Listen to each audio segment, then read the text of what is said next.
Nous voici arrivés dans la quatrième partie de ce cours sur l'étude des différentes propriétés thérapeutiques des grandes familles biochimiques aromatiques. Alors autant sur les toxicités, les discours des différentes écoles de pensée, on va dire, professionnelles s'accordent, autant sur ces notions de propriétés thérapeutiques, il y a plus de divergences. Certains corps professionnels considérant que ça manque de précision et d'approche du coup scientifique de vouloir globaliser, homogénéiser les propriétés thérapeutiques de différentes molécules à leur famille biochimique. Pour autant, là dans la formation, je vais garder en fait cette posture d'homogénéité des grandes indications thérapeutiques par famille biochimique, considérant que là la formation est quand même destinée plutôt pour un usage particulier, familial, quotidien, très pragmatique, et que ça va déjà permettre en fait de structurer l'apprentissage, de bien mémoriser en fait les grandes indications thérapeutiques. Il est certain que vous aurez besoin après dans le temps d'éventuellement préciser plus par molécule pour rentrer vraiment dans du détail de propriétés thérapeutiques et biochimiques, c'est certain. Mais dans un premier temps, on va déjà fonctionner avec ces notions de geste thérapeutique, donc qui va rester global, mais qui va déjà, dans un premier temps, vous permettre de comprendre un petit peu comment toutes ces familles biochimiques peuvent fonctionner les unes par rapport aux autres. Nous allons donc mener cet apprentissage au travers du diagramme des boucles. Donc, petit système mnémotechnique que j'ai trouvé fort pratique pour permettre d'associer en fait les différentes familles biochimiques dans certaines activités communes, ce qui n'empêchera pas qu'elles peuvent en avoir d'autres, mais là encore, c'est un moyen en fait d'intégrer un peu plus rapidement les différentes familles. Donc vous avez trois boucles. La boucle rouge, donc qui va concerner tout ce qui est système infectieux. La boucle verte pour le système de la douleur et du système nerveux. Et la boucle violette, entre guillemets, pour le système circulatoire. Nous allons démarrer l'étude avec la boucle rouge. Alors celle-ci particulièrement a une notion un peu chronologique. C'est des choses que vous comprendrez mieux dans le module expert ORL et infectieux. Ce qui ne sera pas le cas, cette notion chronologique, pour la boucle verte et la boucle violette. Mais pour la rouge, c'est vraiment valable. Et du coup, on va étudier les différentes familles, du coup, de gauche à droite. Donc on va démarrer par les aldéhydes aromatiques et les phénols pour terminer avec les terpènes, et qui correspondra dans une certaine prise en charge infectieuse à une notion chronologique des différentes étapes en fait d'une infection. Alors, on démarre avec la famille aromatique des phénols et aldéhydes aromatiques. Donc, ces deux familles biochimiques qu'on associe, car elles ont des indications identiques, et sur les toxicités, elles ont l'aspect dermocaustique commun. Les aldéhydes aromatiques, par contre, n'ont pas la toxicité hépatotoxique. Donc souvent, hein, vous vous posez la question bien naturelle de se dire, bah tiens, pourquoi est-ce qu'on n'utilise pas plus les aldéhydes aromatiques par rapport au phénol ? Alors il s'avère que dans la famille des aldéhydes aromatiques, la grande représentante c'est la cannelle écorce, et que de toute façon dans sa formule biochimique, donc elle a plus principalement du cinnamaldéhyde qui est une molécule aldéhyde aromatique, mais elle va aussi avoir quand même une petite proportion de phénol. Donc quelqu'un qui aurait vraiment une problématique hépatique, alors ça sera toujours mieux de travailler pour elle avec la cannelle écorce, pour autant elle ne sera pas tout à fait exempte d'interférences au niveau hépatique, et s'il y a une certaine fragilité, il faudra quand même accompagner la prise de cannelle écorce d'essence de citron ou d'huile essentielle de carotte en protection hépatique. Donc voilà, l'étude de ces deux familles se fait de manière corrélée. C'est la grande famille, on dit c'est nos antibiotiques entre guillemets, je mesure mon terme, de l'aromathérapie. On les appelle tornade blanche, monsieur propre, voilà, c'est des grands anti-infectieux à large spectre d'action. Donc on a une cotation dans le référentiel électrique jusqu'à 4+, donc elles ont le maximum, donc c'est vraiment les plus anti-infectieuses. Elles vont agir sur tout le spectre infectieux, AB antibactérien, AV antiviral, AF antifongique et AP antiparasitaire. Ce qui va bien nous arranger au niveau d'un potentiel diagnostic quand on est en automédication, dans le sens où que l'infection soit virale, bactérienne, fongique ou parasitaires, en fait, on va pouvoir utiliser ces infections. Et on dit aussi qu'elles vont travailler de haut en bas, donc aussi bien pour des infections ORL, digestives, urogénitales, mais aussi au niveau cutané, même si elles sont dermocaustiques. Donc c'est pas la première indication, mais s'il y avait vraiment un abcès surinfecté, alors on le verra pareil plus tard en module expert dermato, on va d'abord prendre des alcools au niveau des familles biochimiques, mais on pourrait ajouter une pointe de phénolaldéhyde aromatique pour vraiment potentialiser l'aspect anti-infectieux si besoin. Bon, ça c'est des choses qu'on verra plus tard. Donc voilà, vraiment large spectre, mais du fait de leur toxicité, c'est certainement pas en fait des anti-infectieux qu'on donne en première intention. Donc j'utilise quand même cette référence aux médicaments. Quand on dit les antibiotiques, c'est pas automatique. J'aurai un peu cette même indication à vous donner vis-à-vis de l'usage des phénols et aldéhydes aromatiques. Ce sont des huiles essentielles puissantes, avec quand même des toxicités. On ne peut pas les utiliser de manière trop quotidienne ou en geste premier. Donc vous les gardez quand vraiment en fait il y a des infections chroniques, des fièvres et une surinfection en fait importante. Mais le premier geste aromatique en anti-infectieux, ça sera la famille biochimique qu'on va voir juste après avec les alcools. Voilà. Donc j'espère que c'est suffisamment clair, sinon on en rediscutera en webinaire. Donc voilà, là dans chacune des fiches, dans le cadre orange, c'est vraiment l'indication qu'il faut que vous appreniez par cœur. Celle-ci, elle est à mémoriser, c'est ce qui va vous permettre d'identifier vraiment le grand geste thérapeutique de la famille biochimique. Je vous ai mis à droite dans le PowerPoint 2 huiles essentielles à minima en fait à retenir, j'ai envie de dire. Voilà, si vous pouvez en retenir plus, c'est bien, mais je dirais au minimum, voilà, 2. On verra plus tard, là aussi, dans le module expert infectieux, quand on rentre du coup dans l'étude de cette boucle rouge, origan et sarriette, ce sont 2 grandes huiles essentielles à carvacrol qui sont les 2 huiles essentielles, on va dire, les plus anti-infectieuses de cette famille biochimique. En dehors de l'action anti-infectieuse, ces familles biochimiques ont un caractère positivant, là je parle au niveau électronique, donc plutôt tonique, stimulant immunitaire, antioxydant et hyperthermisant. Donc ça, je vous donne les grandes indications voilà, principales pour chaque famille biochimique. Alors le côté hyperthermisant, attention, ça va absolument pas faire monter la fièvre, c'est pas du tout le sujet, mais par contre ça va ramener une certaine chaleur interne. Alors ce principe-là, je l'utilise moi beaucoup pour les personnes qui peuvent avoir des frilosités importantes pour différentes raisons, mais souvent voilà, de fatigue importante. Et on peut l'utiliser pour ramener vraiment, enfin refaire monter la température intérieure. Donc c'est attention, hein, dans le côté hyperthermisant, en aucun cas ça donne de la température, mais ça remonterait en fait une chaleur interne en cas en fait de frilosité importante. Alors là, c'est plutôt des petites astuces, je dirais, du quotidien ou voilà de vraiment de pratique terrain. Ce côté hyperthermisant, moi je l'utilise beaucoup par exemple pour les personnes qui peuvent aller courir, marcher en plein hiver, en forêt humide, faire des grandes randos où on sait qu'on peut vraiment perdre en chaleur corporelle et à ce moment-là, très dilué pour pas irriter la peau, mais on va se préparer un mélange, donc cannelle à peine 5% de concentration dans l'huile végétale et qu'on va, si possible, frictionner donc au niveau de la ceinture pelvienne. En fait, ça va correspondre au premier chakra, chakra racine de couleur rouge, et ce sont des huiles essentielles aussi qui sont très connotées en fait à cet aspect-là, et il va y avoir une notion de stimulation du triple réchauffeur et on va vraiment permettre de ramener en fait de la chaleur dans le corps. Et puis on peut l'utiliser aussi au niveau des orteils, des pieds qui refroidissent quand on part dans ces balades un petit peu longues et froides, qui va permettre en fait d'éviter un refroidissement des extrémités. Donc autant, c'est pas donné en traitement de fond, je dirais cutané, de problèmes circulatoires type maladie de Raynaud ou voilà, un problème de circulation des extrémités, mais vraiment de manière ponctuelle, hein, là les phénols, quand vous avez une sortie un peu extrême pour éviter en fait une perte de chaleur. Voilà.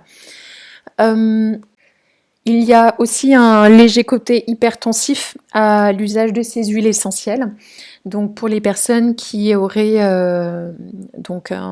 une hypertension et un traitement d'hypertension, ça sera évidemment à nommer, à surveiller, mais en sachant aussi que ça reste très contextuel à la prise en fait des phénols et que ça revient à la normale dès l'arrêt en fait de ces huiles essentielles. Donc là, pour l'instant, on décrit juste les grandes indications. Je vous laisse vous reporter à l'aroma 3 pour les posologies et les types de protocoles. On continue avec notre deuxième, entre guillemets, famille biochimique de la boucle rouge, donc la famille des alcools. Le grand geste thérapeutique des alcools, c'est d'être des anti-infectieux, 3+, donc c'est très bien. Des fois, quand on met 4+, et 3+, on a l'impression que 3+, c'est nul par rapport au 4+, mais en fait, non, c'est déjà très suffisant et satisfaisant pour une première intention anti-infectieuse. Large spectre là aussi, donc antibactérienne, antivirale, antifongique. Au niveau parasitaire, là ça peut être plus variable selon la nature de la molécule aromatique, donc de l'huile essentielle en effet. Donc là c'est à préciser en fonction de la molécule alcoolique. Donc là, c'est vraiment nos anti-infectieux de première intention, de haut en bas là aussi, donc du respiratoire, digestif, urogénital. Là au niveau de la peau, aucun souci, donc c'est vraiment la grande famille anti-infectieuse. Les 2 huiles essentielles, moi, que je vous inviterai peut-être à mémoriser dans un premier temps, même si là, sur la famille des alcools, on aimerait plutôt en retenir au moins 5 ou 6, mais à minima, de retenir la marjolaine à coquille et le titri, qui seront de grands usages dans votre trousse anti-infectieuse. En dehors de ces indications, elles sont aussi positivantes au niveau électronique, énergétique, modulateurs immunitaires, et puis neurotoniques, donc elles vont recharger au niveau neuro quand il y a des grands épuisements nerveux. Et c'est en ça où ça sera indiqué en fait dans l'insomnie du tempérament nerveux où elle va vraiment interagir sur ces problèmes d'insomnie que pour ce type en fait de tempérament, pas chez tout le monde. Grande facilité d'usage avec les alcools puisque on n'aura pas du tout de toxicité. On poursuit la boucle rouge avec la famille biochimique des oxydes. Donc les oxydes, c'est la famille des 2 huiles essentielles, je pense les plus connues, Ravintsara et Eucalyptus radiata, qui toutes les deux donc, contiennent du 1,8-cinéole. La grande indication, c'est le côté expectorant puissant. En tout cas, moi, c'est vraiment ce que j'ai voulu faire ressortir. Évidemment, elles sont très connues pour leur côté immunomodulant. Grande huile essentielle de l'immunité en préventif. Et aussi au niveau anti-infectieux, ce qui est très important de savoir, c'est qu'elles sont avant tout antivirales. Au niveau bactériofongique, c'est beaucoup plus relatif, parasitaire aussi, voire même absent. Donc la grande indication curative au niveau infectieux, c'est le viral. Donc pour moi là c'est très important parce que très souvent vous utilisez Ravintsara Eucalyptus radiata pour toute infection, alors que c'est vraiment un endroit où voilà sur le spectre bactérien c'est pas formidable. On les qualifie de 2+. Il vaut beaucoup mieux utiliser des alcools en première intention que des oxydes. Si c'est viral par contre, donc en cas de grippe, voilà, et tous nos virus divers et variés, là par contre en curatif très bien. Donc c'est pour cela, en début d'infection, quand très souvent on n'a pas forcément un diagnostic et qu'on ne sait pas si l'infection est plus de nature bactérienne ou virale, je vous invite à associer dans les synergies anti-infectieuses alcool plus oxyde. C'est pour ça qu'un mélange type Ravintsara-marjolaine fonctionne très très bien et couvrira de manière beaucoup plus efficace en fait le spectre anti-infectieux. Voilà, donc immunomodulante, surtout antivirale, retenez ça, positivante aussi, neurotonique, comme pour les alcools, donc on va avoir des indications aussi dans les insomnies du tempérament nerveux, mais sinon neurotonique de manière globale. Et puis donc le côté sur les mucosités. Donc les oxydes ont vraiment cette capacité de travailler en fait sur la sécrétion des mucosités. Ça va activer les glandes exocrines, en particulier donc des muqueuses respiratoires, mais aussi digestives. Donc ça va stimuler donc ces glandes exocrines ce sont des glandes à mucine, donc à mucosité. On va avoir une augmentation en fait des mucosités qui est utile en fait dans le processus infectieux. On verra ça dans le module expert. Et ça va aussi augmenter l'activité ciliomotrice de la muqueuse de l'arbre respiratoire. Donc on va vraiment avoir ce phénomène, augmentation de mucosité et expectoration. Donc ça, pour faire très simple, voilà, ça fait cracher les oxydes, c'est ce que ça fait. Donc c'est très bien pour faire en attaque en fait de traitement anti-infectieux, ça fait décrocher. Par contre, au bout d'un moment, il faut bien penser à arrêter les oxydes parce que sinon ça va entraîner un assèchement des voies respiratoires et puis vraiment une fatigue et beaucoup trop d'expectoration. Donc les oxydes s'utilisent de manière assez cadrée en fait dans le temps. Et puis de ce fait, donc une précaution d'emploi chez l'asthmatique, voire même donc pas du tout, voire même une contre-indication si c'est un asthmatique vraiment très très fort et voilà en traitement aigu, et pas d'usage si la personne ne sait pas utiliser l'oxyde chez un asthmatique, parce qu'il faut vraiment écouter les symptômes et modifier les formulations très rapidement. Donc chez l'asthmatique, utilisez plutôt l'hysope couché, au moins vous êtes tranquille et vous n'avez pas d'inquiétude à vous faire. Mais c'est important, la plupart des gens ne le savent pas. Donc Ravinzara et Eucalyptus radiata ne sont pas indiqués chez l'asthmatique. Voilà, donc si on reprend un petit peu notre boucle rouge, je reviens en arrière une seconde. Donc on a démarré avec nos aldéhydes aromatiques et phénols, donc vraiment nos antibiotiques entre guillemets, donc grands anti-infectieux spectre large. Alors je les mets au début de la boucle parce qu'en fait on va hésiter entre soit l'usage des alcools en anti-infectieux de première intention, soit phénol, aldéhyde aromatique s'il y a vraiment une surinfection importante. Donc, en gros, on a nos anti-infectieux. Après, on passe aux oxydes qui vont intervenir vraiment en début de prise en charge infectieuse, qui vont donc permettre à la fois d'être immunostimulants, comme les alcools et les phénols aussi, mais d'avoir une action en fait sur l'expectoration. Et la sécrétion de mucosité de manière générale. Donc ça va permettre en fait d'éliminer les déchets de la gestion de l'infection par le corps. Et après on va passer donc aux cétones et aux lactones. On va les étudier en même temps. Donc les cétones et les lactones, deux grandes familles biochimiques. Donc désormais, on sait que les cétones sont neurotoxiques, donc c'est la grande famille sur laquelle on fait attention au niveau des toxicités, mais qui sont pour autant très utiles au niveau thérapeutique. Elles sont lipolytiques, puissantes, c'est ce qui en fait aussi du coup leur risque toxique au niveau neuro avec les gaines de myéline, mais du coup le côté lipolytique est très intéressant au thérapeutique. Ça va permettre de liser tout ce qui est d'origine graisseuse, donc je vous l'ai déjà nommé, le pus et puis donc toutes les mucosités. Donc mucolytique respiratoire, digestive, gynéco, voilà, dès qu'on a des mucosités. Bon, ça va être aussi utilisé pour prise en charge de cellulite, mais là c'est pas trop le sujet. Autre grande indication des cétones et lactones, elles sont cholagogues et cholérétiques, donc c'est-à-dire qu'elles vont stimuler la sécrétion de bile et la quantité en fait, donc la quantité et la vitesse d'élimination de la bile. Donc pour faire plus simple, elles sont toniques hépatiques et vésicules biliaires. Et autre grande indication des cétones, c'est le côté désclérosant qu'on va beaucoup utiliser dans la prise en charge de cicatrisation. Et puis des tissus conjonctifs et ligamentaires de manière un peu plus globale. Voilà, donc ça c'est les grandes indications des cétones, donc voilà, tout ce qui est fluidification. Donc grande fluidifiante, c'est ça. Donc neurotoxique, contre-indication des cétones chez les épileptiques, femmes enceintes allaitantes, les nourrissons et les enfants. Les lactones, dans le référentiel électrique, vous avez vu qu'elles sont exemptes de toxicité.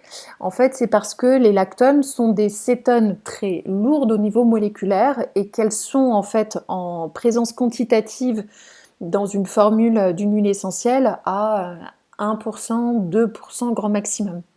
Donc c'est le fait que en fait, il n'y ait que ce faible pourcentage en fait, de lactone qui lève le risque toxique. Si la lactone était présente au-delà de 10% dans une formule biochimique, elle aurait exactement les mêmes toxicités des cétones. Voilà, donc c'est uniquement cette faible quantité. Donc il y a très très peu d'huiles essentielles qui contiennent des lactones. On en a 3 principalement qu'on utilise dans le quotidien. Inule odorante, le laurier noble et la myrte verte. C'est des huiles essentielles qu'on réétudiera dans le module expert ORL. Donc voilà, c'est 3 huiles essentielles, mais forcément, c'est des huiles essentielles qui ont un spectre très très large de molécules, dont un petit peu de lactone, donc entre 1 et 2% généralement. Après, c'est exactement cette approche du totem, même si on a peu, 1 ou 2%, quand il y a une présence de lactone, il y a un geste thérapeutique qui est quand même marqué en fait dans l'huile essentielle. L'inule odorante, d'ailleurs on l'appelle la ramoneuse parce qu'elle a vraiment en fait ce côté sur les mucosités et la fluidification des mucosités qui est très très noté. Dans les autres grandes indications à connaître des cétones et lactones, donc elles sont négativantes au niveau électronique, elles sont cicatrisantes, ce sont d'excellents antiparasitaires du fait en fait de leur aspect neurotoxique sur les parasites, et puis de très bonnes antivirales aussi. On a une notion sur le système nerveux qui est variable, à faible dose plutôt stimulante et à forte dose plutôt stupéfiante. On reverra les notions de posologie dans le module aroma 3, mais vous rappelez ici qu'on aura des posologies bien spécifiques dans l'usage des cétones, différentes des autres familles biochimiques. Dans les huiles essentielles que je vous propose de retenir pour les cétones, je vous ai noté le romarin verbenone, la lavande aspic. On les a vus dans les toxicités des cétones, hein, c'est le niveau 4, donc c'est vraiment les plus faciles à employer sans trop de crainte. Mais je me répète encore, mais vous n'êtes pas épileptique, vous n'êtes pas enceinte, pas allaitante, etc., etc. Toute la liste des contre-indications.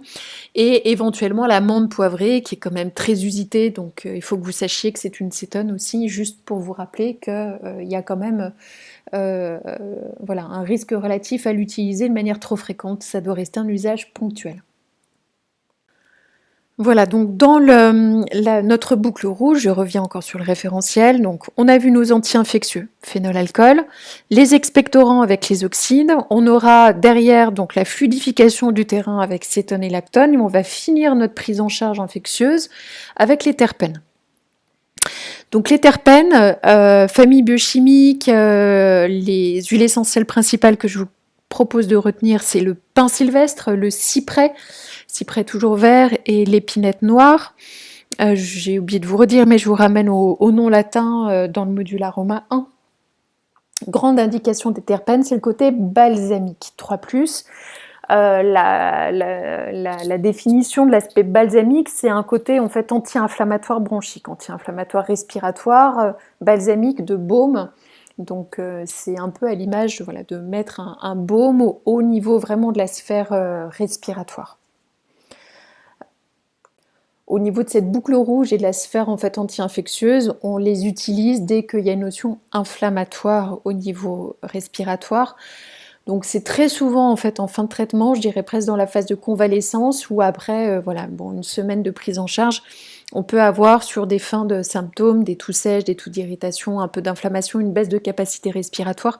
Les terpènes vont servir en fait à clôturer en fait cette phase, mais aussi bien on peut avoir dès le début de symptômes donc des phénomènes inflammatoires, toux sèche, toux d'irritation, laryngite, pharyngite, et du coup on aura besoin de terpènes dès un début de prise en charge. Voilà, mais ça c'est des choses qu'on reverra donc dans le module expert. C'est pour vous situer un petit peu l'usage de cette famille biochimique.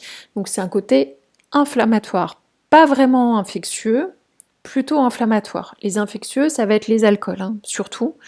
Tout ce qui est, je dirais, mécanique, mucosité, je fais vraiment très simple, hein, mais au moins ça permet de bien mémoriser. Donc tout ce qui est mécanique, mucosité, c'est oxyde et cétone, et le côté inflammatoire, ce sont les terpènes. On rappellera qu'elles sont potentiellement irritantes, donc ça va s'utiliser, alors c'est quand même beaucoup de la voie cutanée de toute façon pour les terpènes, on reverra ça, potentiellement irritantes, donc on les applique bien avec de l'huile végétale au niveau de la peau, et puis le côté néphrotoxique, donc il est relatif, hein, je vous ramène au chapitre 3.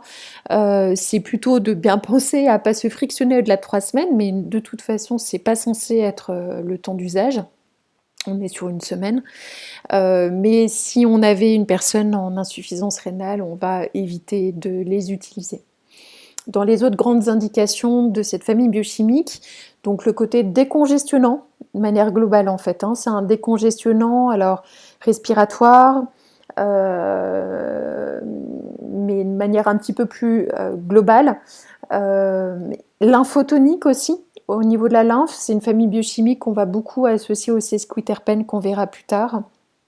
Voilà, donc lymphotonique, stimulante cortico-surrénalienne et cortisone-like. Donc ça, c'est un point important. C'est pour ça qu'on va beaucoup les utiliser dans les périodes de surmenage et les périodes d'adaptation, les périodes de fatigue chronique, de stress chronique. On va les frictionner au niveau des surrénales. Ça fait partie de nos huiles essentielles dites adaptogènes, enfin ce sont nos huiles essentielles adaptogènes, tout comme on a en phytothérapie des plantes adaptogènes comme éleutérocoque, ginseng, ashwagandha, maca, voilà, toutes ces plantes-là.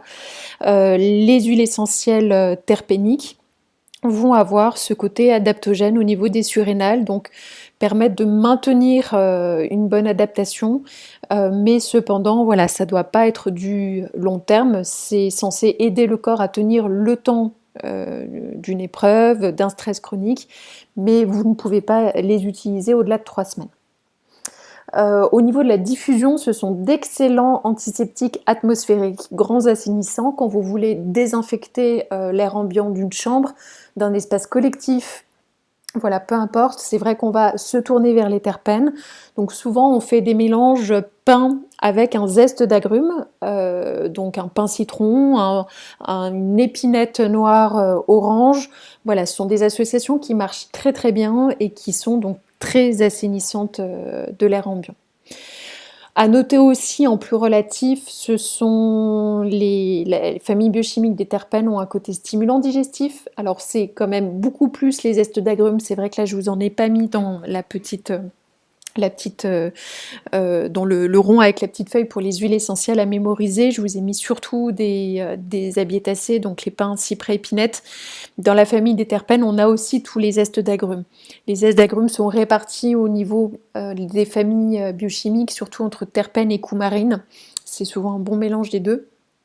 Et pour le côté stimulant digestif, c'est quand même plus les zestes d'agrumes qui ont cette propriété thérapeutique. Et le côté antiviral est tout à fait relatif de plus, donc on ne les utilise clairement pas pour cette indication. Donc retenez surtout pour les terpènes l'aspect balsamique, donc anti-inflammatoire bronchique. Voilà, donc on a terminé notre boucle rouge. Donc je reprends encore, hein, je vais le répéter régulièrement. Donc anti-infectieux phénolaldéhyde aromatique et les alcools, oxydécétone pour l'action sur les mucosités, donc expectorant et fluidifiant, et les terpènes en anti-inflammatoire bronchique. Alors certes, c'est simple, mais ça permet déjà d'identifier voilà, une grande intention par famille biochimique, et puis après libre à chacun de rentrer de plus en plus dans les spécificités en fait biochimiques et d'indications thérapeutiques, mais ça permet déjà de dégrossir un petit peu voilà, le grand geste thérapeutique, hein, je me répète, mais je pense que c'est vraiment utile ici pour gagner en discernement et en organisation d'activités. On passe à la boucle verte, donc la boucle des grandes familles biochimiques utilisées dans le système de la douleur et du système nerveux. On va commencer avec les éthers. Alors, je reviens, hop, les éthers.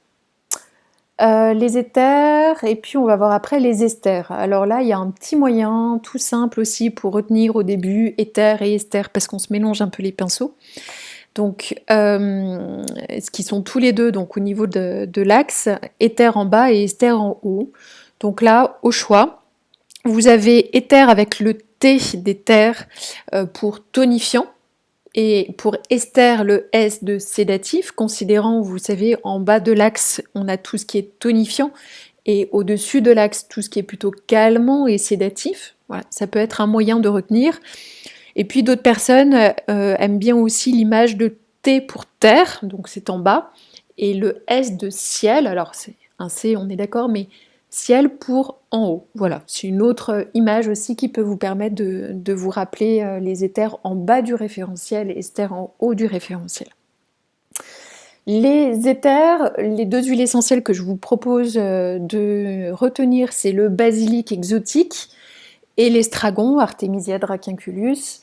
Les grandes indications thérapeutiques des éthers, donc c'est le côté antispasmodique, neurotrope et musculotrope, et le côté antalgique. Donc le côté antispasmodique, ici en fait, ce que l'on indique, c'est que ça va agir sur l'intégralité en fait des spasmes, donc aussi bien des spasmes sur les muscles lisses que sur les muscles striés. On a une action vraiment très large en fait des éthers sur les différents spasmes et une action antalgique. Les muscles lisses vont concerner donc tout le viscéral et le côté muscle strié, les muscles à proprement parler. Donc c'est vraiment des huiles essentielles qui vont servir aussi bien voilà, pour des spasmes digestifs que des spasmes urinaires dans le cadre de cystites, mais aussi tout ce qui est syndrome prémenstruel, mais sur le plan très locomoteur, sur des crampes, sur des contractures musculaires. Voilà, c'est nos grands décontractants musculaires hein, quand même. Donc c'est vraiment tous les spasmes d'origine viscérale ou plus musculaire en fait classique. Alors j'aime bien donner l'image pour retenir pour ceux qui utilisent certains médicaments, c'est un peu un mélange de décontractile et de spasfon en fait, hein, le basilic et l'estragon. Sur petite particularité qu'on reverra dans le module digestif plus, vous avez dans cette famille biochimique, donc là le basilic et l'estragon, c'est une molécule bien spécifique qui est le méthylchavicol. Et puis, vous aurez aussi l'anétol, donc qui est une autre molécule éther qu'on va retrouver dans l'huile essentielle de fenouil ou de badiane. Et l'anétol va être œstrogène-like, comme la famille biochimique des sesquiterpénols. Donc, on aura une précaution d'emploi, comme pour les sesquiterpénols, dans les antécédents de pathologies œstrogènes dépendantes. Au niveau des toxicités, les éthers font partie des 3 familles biochimiques qui sont potentiellement irritantes, donc il faut bien les appliquer avec un support d'huile végétale. Et puis, dans les indications secondaires, elles sont donc légèrement anti-inflammatoires. Au niveau du spectre anti-infectieux, clairement, on les utilise pas vraiment pour ça. Petite action virale, parasitaire, fongique. Au niveau bactérien, c'est la loi du tout ou rien, c'est-à-dire ça marche ou ça marche pas. Donc plus compliqué. C'est pas les grandes huiles essentielles qu'on va mettre dans des synergies en fait anti-infectieuses. Elles sont stomachiques, donc de stomac, estomac, ça va stimuler en fait la digestion, mais vraiment plutôt haut. Hein. On n'est plus sur la sphère gastrique. Donc ça va augmenter les sécrétions digestives, ça va travailler un peu sur les fermentations aussi. Voilà, et puis positivante de plus, donc au niveau électronique. En opposé, entre guillemets, au niveau en tout cas électronique, on va retrouver les esters, donc qui vont être, elles, négativantes. Grandes indications des esters, c'est le côté antispasmodique, mais ici plutôt d'origine nerveuse. Donc on peut aussi très bien les utiliser donc, pour des spasmes au niveau, alors c'est souvent au niveau viscéral, ça peut être au niveau musculaire aussi. Là, ça va au niveau musculaire et du système locomoteur, c'est plus variable selon en fait la nature de la molécule et donc de l'huile essentielle. Mais le côté antispasmodique, pour les esters, il y a vraiment une composante d'origine nerveuse. Donc on va quand même pouvoir l'utiliser pour un spasme, genre un mal de ventre ou une crise d'asthme, mais parce qu'il y aura la composante nerveuse. De toute façon, pour les spasmes, quand on verra dans le module expert douleur système nerveux, on associe toujours éther et ester, on ne se pose pas la question en fait. Hein. C'est dans cette boucle verte, il n'y a pas la notion chronologique de la boucle rouge. Par contre, globalement, en fait, on va faire une tripartie au niveau de la formulation. On va mettre éther, ester et aldéhyde terpénique. C'est comme ça qu'on construit en fait une formule antidouleur et antispasmodique. Et c'est la nature des huiles essentielles après qu'on fait varier pour différentes raisons qu'on verra donc plus tard dans le module expert. Mais voilà, on fait une triangulaire éther-ester-aldéhyde terpénique. Le tour est joué, j'ai envie de dire. Les formulations antalgiques sont pas très compliquées en fait à mettre sur pied. Voilà, donc j'espère que c'est à peu près clair. Donc un côté antispasmodique plutôt d'origine nerveuse, antalgique 3+, anti-inflammatoire 3+, et puis calmante et sédative avec 2T. Vous m'excuserez la faute d'orthographe que je découvre en même temps, donc sédatif. Voilà, donc côté système nerveux au niveau pharmaco qui est vraiment voilà, prononcé avec les esters. C'est la grande famille biochimique de la lavande, du petit grain bigaradier, de la camomille romaine. On a aussi l'ylang-ylang. On y retrouve la gaultérie. Voilà, donc un certain nombre d'huiles essentielles bien connues. Là, je vous propose de retenir avant tout la lavande, donc lavande officinale, lavande vraie. Je vous ramène là à l'aroma 1 pour les différentes définitions et synonymes des lavandes. Le petit grain bigaradier, donc c'est la feuille de l'oranger amer, et puis la camomille romaine. En indication secondaire, elles sont aussi hypotensives. Donc ça peut être assez intéressant en effet chez les personnes qui ont des problématiques d'hypertension ou d'extrasystole aussi beaucoup, hein. Et beaucoup en fait avec une origine nerveuse là aussi. Et donc elles sont négativantes 3+. Aucune toxicité relative à la famille biochimique des esters. On continue notre boucle verte avec les aldéhydes terpéniques, donc en haut à gauche du cadran du référentiel. Alors ici, c'est vrai que je vous ai mis les deux à retenir. Bon, j'aurais peut-être pu mettre autrement. Alors je vous ai mis citronnelle et eucalyptus citronné, qui contiennent toutes les deux du citronellal. Elles sont vraiment, enfin, elles sont jumelles, j'ai envie de dire, dans leurs indications. En fait, généralement, on prend l'une ou l'autre. Peut-être il aurait été plus intéressant de vous inviter à retenir eucalyptus citronné et un lemongrass, qui pour le coup est une autre molécule de la famille biochimique des aldéhydes terpéniques avec des citrales. C'est plus intéressant, ça fait une complétude, une synergie plus intéressante, parce que différente. Donc voilà, peut-être retenez eucalyptus citronné et lemongrass plutôt. Les grandes indications à retenir des aldéhydes terpéniques, donc c'est leur côté là aussi anti-inflammatoire 4+. Donc c'est deux grandes familles sur lesquelles on va beaucoup jouer, aldéhydes terpéniques et ester sur l'aspect anti-inflammatoire. Calmante et sédative. Ce sont d'excellents antifongiques. C'est vrai qu'on a moins parlé de l'aspect infectieux là pour les éthers et les esters, et les aldéhydes terpéniques dénotent au niveau infectieux. Alors elles sont un tout petit peu antibactériennes, hein, de plus, on le voit sur la diapo, antivirales un peu, mais c'est le côté antifongique qui ressort, qui est pertinent et qu'on utilise beaucoup. Beaucoup pour des affections fongiques digestives, mais je dirais aussi beaucoup au niveau gynéco aussi et au niveau cutané. Voilà, c'est des grandes huiles essentielles de la sphère dermato quand il y a des champignons. Et puis l'aspect litholytique. Donc lithique veut dire liser, ça veut dire détruire, et litho de lithos, la pierre. Donc ça lise la pierre, c'est-à-dire ça lise les calculs. C'est la famille biochimique qu'on va utiliser quand on a des calculs, quel que soit le site, j'ai envie de dire, biliaire, rénal, mais aussi oculaire. Voilà, alors le protocole doit être bien accompagné parce qu'on ne fait pas ça n'importe comment, évidemment. Donc ça, c'est la notion d'accompagnement des calculs, on le voit dans le module digestif. Au niveau des toxicités, on a un aspect potentiellement irritant des aldéhydes terpéniques, donc à diluer à 50% avec de l'huile végétale quand vous l'appliquez sur la peau. Dans les indications secondaires, l'aspect négativant au niveau électronique, légèrement hypotenseur comme les esters, stomachique et eupeptique, donc ça va stimuler les sécrétions digestives, donc plutôt hautes, plutôt au niveau gastrique. Et puis voilà, l'aspect anti-infectieux léger, on en a parlé, mais c'est pas vraiment pour ça qu'on les utilise le plus.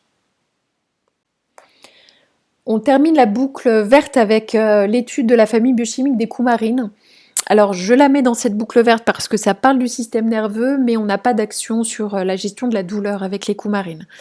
Les coumarines, vraiment la grande indication, c'est le sommeil. Sédative nerveuse, hypnotique 4+. En pharmaco, c'est vraiment la famille biochimique à utiliser pour les problématiques d'insomnie. Donc quand je dis au niveau pharmaco, c'est que là, on sait qu'au niveau biochimique, ça fonctionne. Si on veut avoir une approche plutôt tempéramentale électronique, voilà, ça c'est autre chose. Je vous renvoie du coup au début de cette formation Aroma 2 avec les notions de référentiel, de tempérament d'Hippocrate, où on va plutôt chercher à équilibrer électroniquement en fait le terrain. Donc là, c'est une approche purement pharmaco. Ce sont les coumarines qui vont être sédatives. Les plus sédatives étant la bergamote et la mandarine zeste dans cette indication. Les autres huiles essentielles que je vous ai invité à retenir, donc le citron, l'ivèche céleri, c'est vraiment pour d'autres choses. Donc les deux sédatifs, c'est bergamote et mandarine. Autre indication, il faut savoir qu'elles sont hépatostimulantes. Donc c'est entre autres l'indication du citron ou l'ivèche et céleri au niveau de l'aspect hépatique, et puis un aspect anticoagulant. Alors le côté fluidifiant sanguin, attention, il est quand même à mettre dans une certaine relativité. Il faut ingérer au moins 10 gouttes par jour par voie orale pour avoir un effet fluidifiant sanguin. Donc il n'y a pas de formelle interaction médicamenteuse avec des anticoagulants, mais pour autant on y fait quand même attention, on n'a pas suffisamment d'études cliniques sur le sujet, donc on a une légère précaution d'emploi, je dirais, sur cet aspect-là, et de voir du coup la pertinence de l'indication de coumarine pour une personne qui serait sous anticoagulant. En indication secondaire, le côté légèrement hypotenseur, négativante et antiparasitaire légèrement de plus. Au niveau des toxicités, je vous rappelle l'aspect photosensibilisant des coumarines, donc on respectera un minimum de 6 heures entre une application cutanée et l'exposition solaire. Voilà, en sachant que si vous êtes protégé par un vêtement, il n'y a pas de souci. On termine l'étude des propriétés thérapeutiques avec la troisième boucle, ou en tout cas le troisième système, représenté par deux familles uniquement, les sesquiterpénols et les sesquiterpènes. On est sur le système circulatoire et lymphatique. Les sesquiterpénols sont des grands toniques au niveau circulatoire et lymphatique, donc c'est principalement des toniques. Ils ont quand même une activité décongestionnante, mais c'est surtout le côté donc tonique, lymphotonique et vénotonique. Un côté hormone-like, on l'a déjà décrit dans l'aspect toxicité, donc œstrogène-like, marqué de manière différente selon en fait la molécule. Sesquiterpénol, donc de l'huile essentielle. Autant la saugeuse clarée est vraiment une hormone-like, une œstrogène-like, autant le niaouli ou le cyprès le sont nettement moins. Voilà, donc on laisse une précaution générale sur la contre-indication aux œstrogènes, mais dans la réalité, on sait qu'à l'intérieur de cette grande famille biochimique, on n'a pas du tout les mêmes risques encourus selon le type d'huile essentielle. Sinon, on est sur une famille biochimique donc qui reste positivante. On aura des précautions d'emploi aussi chez la femme enceinte allaitante et chez le nourrisson. Dans les huiles essentielles que je vous propose de mémoriser dans cette grande famille donc là, de la sphère circulatoire, c'est le cèdre, le cyprès, le patchouli et le niaouli. Donc huile essentielle, pareil, qu'on verra de manière plus individuelle dans le module aroma circulatoire. On a en famille miroir les sesquiterpènes, à droite du référentiel, qui elles sont vraiment plus décongestionnantes veineuses et lymphatiques. Voilà, donc si on voulait retenir pour vraiment donner une sorte là encore de geste thérapeutique et pour simplifier à l'extrême, on indique que les sesquiterpénols sont plutôt les toniques, vénotoniques, lymphotoniques, et les sesquiterpènes plutôt les décongestionnants veineux lymphatiques, en sachant que c'est vraiment deux indications thérapeutiques qui fonctionnent ensemble et dont on a besoin les deux en concomitance pour des prises en charge circulatoires et lymphatiques, puisqu'à la fois on a besoin d'améliorer le retour veineux et en même temps de drainer, de remettre en mouvement et de décongestionner, d'avoir une action anti-œdémateuse au niveau donc, de tous les liquides, que ce soit au niveau sanguin ou lymphe. On a une action anti-inflammatoire aussi très marquée 4+, avec les sesquiterpènes. Et pareil, on le reverra dans les modules experts, mais on a c'est plus une action anti-inflammatoire au niveau des muqueuses, au niveau du viscéral, au niveau de la peau, plus qu'au niveau du système locomoteur, c'est-à-dire os, tendons, ligaments musculaires. Le côté locomoteur est quand même beaucoup plus efficace avec les familles biochimiques des esters et des aldéhydes terpéniques. Pour les sesquiterpènes, on est vraiment plus sûr de la muqueuse et du viscéral.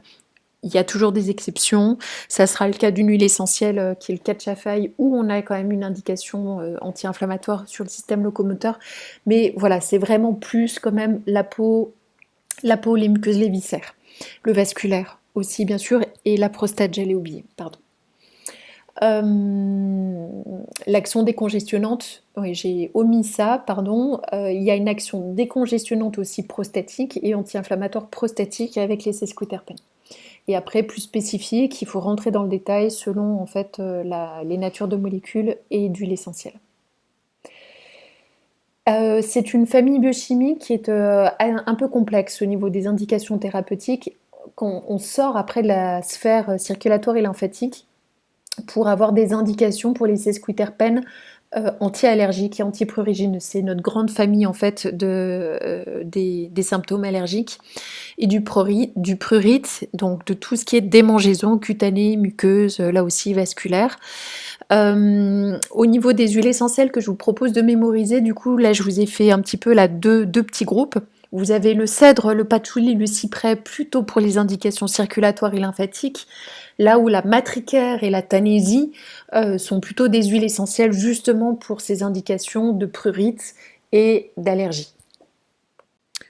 Voilà, donc il faut en effet rentrer après dans le détail, mais voilà, comme ça vous donne quand même un petit peu là comme ça des grands titres, des grandes spécificités par famille biochimique.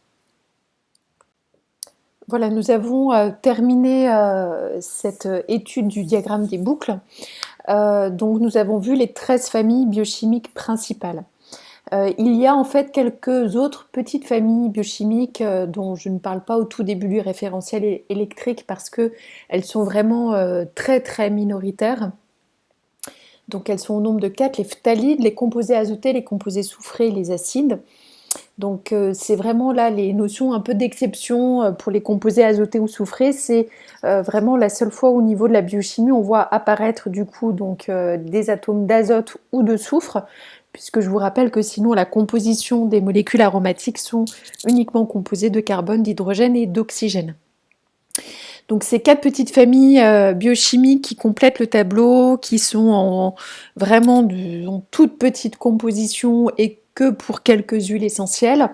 Les phtalides vont avoir des propriétés thérapeutiques très très détoxifiantes au niveau hépatique, rénal, intestinal, donc c'est des grandes détoxicantes, grands draineurs des émonctoires. On va retrouver les phtalides précisément dans l'huile essentielle de céleri et de livèche qui leur confère du coup ces grandes propriétés de détoxicantes hépatorénales. Les composés azotés sont des grandes calmantes du système nerveux. On va retrouver ces composés dans le jasmin, néroli, le petit grain mandarinier, donc la feuille, le petit grain bigaradier, la rose de Damas aussi. Les composés soufrés, donc le soufre, on le connaît là aussi pour être un grand détoxicant du foie et aussi antiparasitaire.